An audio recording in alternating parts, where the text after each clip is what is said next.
Donc on fait descendre la sonde jusqu'au niveau d'eau.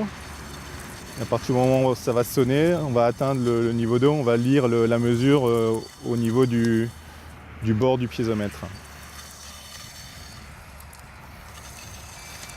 Voilà.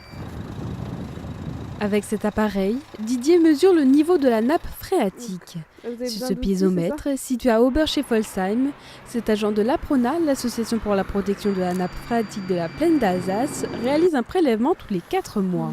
Des données qu'il récupère ensuite avec un ordinateur portable.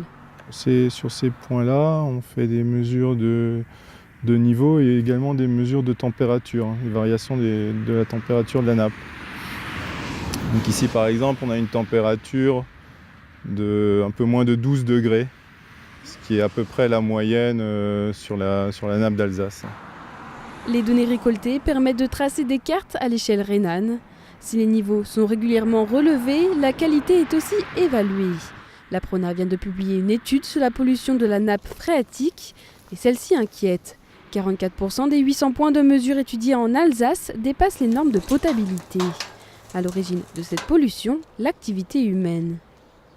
Nous connaissons déjà les pesticides et les nitrates, donc plutôt à utilisés dans le milieu agricole. Et nous avons donc pour la première fois relevé à cette échelle des pollutions d'origine plutôt domestique et industrielle.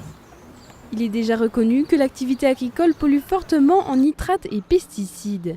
Mais des nouvelles substances dangereuses pour la santé, provenant de médicaments, de produits désinfectants, de blanchiment ou encore des vêtements imperméables ont été retrouvées. Des pollutions d'origine domestique et industrielle.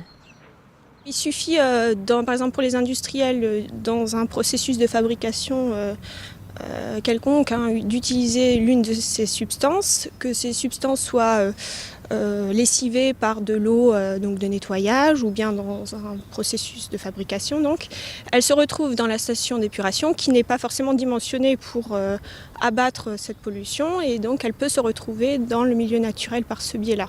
Si 80% de la population alsacienne est alimentée en eau potable par la nappe phréatique d'Alsace, le danger ne se trouve pas dans l'eau distribuée par le robinet, mais bien dans les ressources d'eau naturelles mettant en péril la faune et la flore.